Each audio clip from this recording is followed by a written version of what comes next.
Welcome to the best gambling show on the internet. It's the home of the money pick. Make sure you hit that like button. Make sure you subscribe. Now we got the week 12 teasers. Let's get to the first game. We got the Tennessee Titans at the New England Patriots. Patriots are -7. I'm going to use our 7 to bring Patriots down to a pick 'em. Yes, the Titans plus 14 on the road is tempting, but I am worried about these injuries on the Titans. A.J. Brown is out. Julio Granite-Stone Jones is out. Derrick Henry's not coming back for the foreseeable future. And I just feel like this is too much on Tannehill's shoulders. The Patriots have the nastiest zone blitz. Look at what they did against the Atlanta Falcons. And no one really can block Matt Judon in this scheme. It is what it is. Now, the Titans could get the run game going, but I can't see it. I can't see it, especially since the Patriots are going to load the box. And say what you will about Tannehill, I think he's overrated. I don't think he's all that great. But Tannehill can get hot. I just don't see an opportunity for him to get hot in this game, especially when you look at the other side of the ball. This Tennessee defense can scrap. We know they can ball a little bit. But this Patriots team, they're really consistent on offense, and they're not churning the ball over. They're doing basic things, lots of power runs, lots of play actions, and it seems like Mac Jones gets better every single week. That's why Patriots in a pick'em works for me. I feel safe with it, especially with it being in Foxborough, and especially with the Titans injury report. And Mike Vrabel, we know he comes to battle when he plays ex-Patriots, when he plays Bill Belichick. He's going to have a few rabbits up his sleeve, and that's not something I want to bet on. I'm bringing the Patriots down to a pick'em. Next game, we got the Carolina Panthers at the Miami Dolphins. Carolina's -1.5. I'm bringing that up to plus 5.5. Some places you lose a point, so it'll be 4.5. Either way, I think this is safe.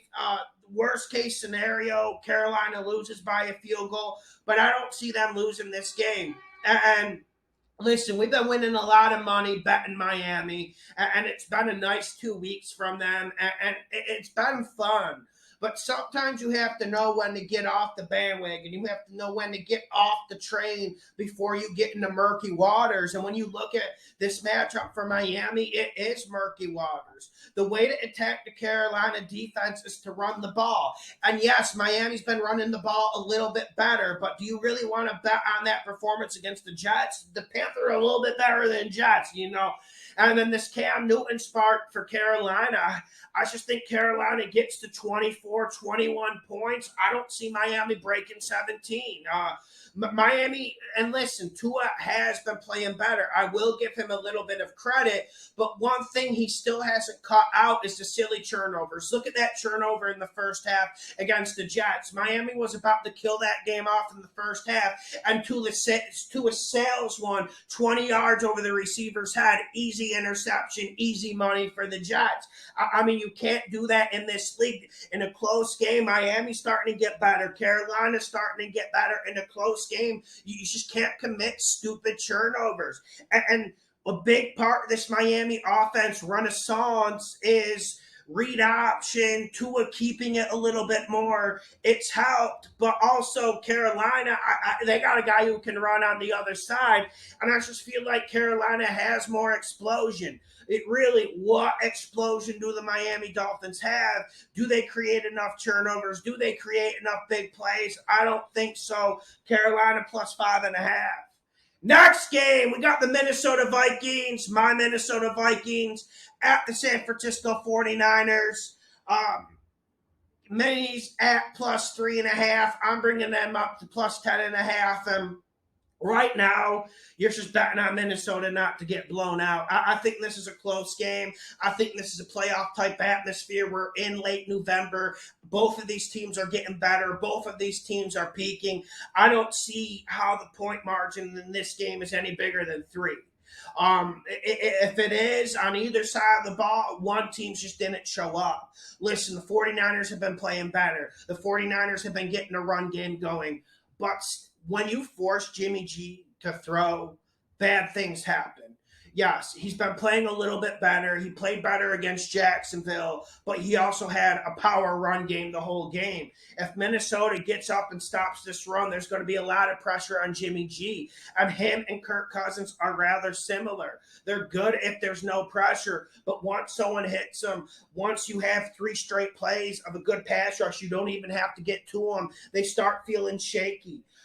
With Minnesota, I think they're going to run the ball against San Fran. The San Fran defense isn't what it was, whether it be front seven. Their secondary has weaknesses. The only way this can go bad is if Kirk Cousins chokes and Kirk Cousins turns it over 2+ times. But one thing about Kirk this year, he just hasn't been turning it over.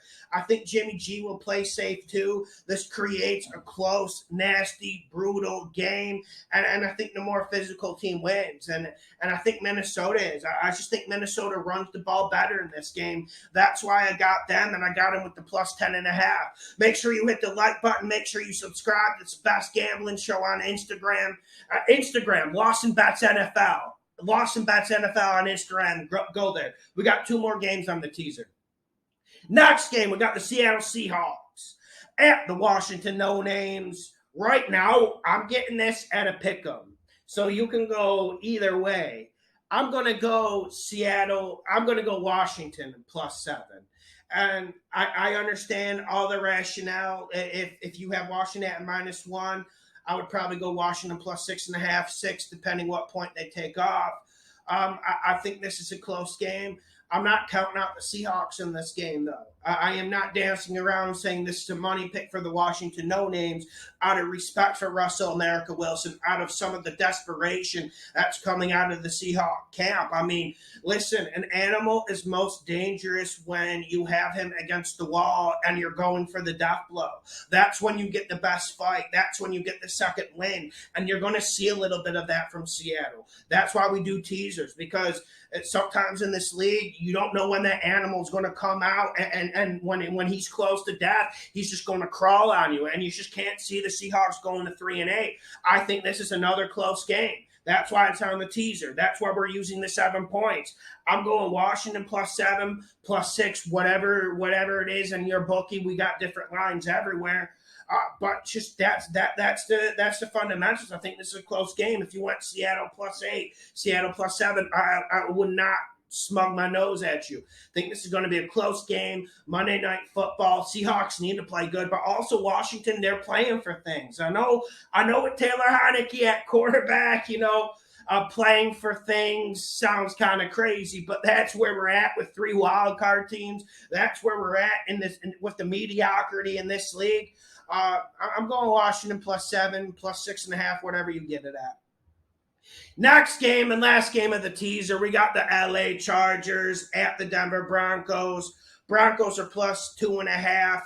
I'm going to bring the Broncos up to 9.5. You can substitute this with the Buccaneers. You could bring the Buccaneers to +4, +3.5 if you want. But for me, I know you guys aren't on the Broncos this week, and I'm not a big Broncos guy. I've never been. Did have them to cover against Dallas. I don't want to talk too much junk, but I think Denver runs the ball better this game. And when you got the 32nd ranked run defense in this league, it means something. You're worse than Detroit. And you know how bad that Detroit run defense is. At least the Detroit run defense is getting better. I don't know if the Chargers run defense is getting better. And outside of Bosa, outside of Derwin James, what do they really have on defense? They don't really have much. Yes, if this game turns into a shootout, you want to ride with young Herbert over Theodore. We know that. Theodore just wants to check it down. But I think this is a different type of game. This is late November, December. It's not the California sun, and we're slanging it 55 times a game. This is mile high in late November. I will repeat. This is mile high in late November. Okay? You're not going to go out and sling it in the Cali sun in 70 degrees. It's going to be 40. It's going to be nasty. That thin air is going to get you. That's how it's going to get you. Denver +9.5. The fundamentals in this game. Who has the better offensive line? Who's going to run that thing better? You think I want to pick Denver? For God's sakes, I can't stand Denver. I can't stand Vic Fangio. I can't stand Theodore. But that's what the fundamentals say. Denver plus 9.5. Hit the like button. Share the videos. Follow me on Instagram, Lawson Bets NFL. Have a great weekend. This is coming up Saturday. By the way, this video is recorded Saturday.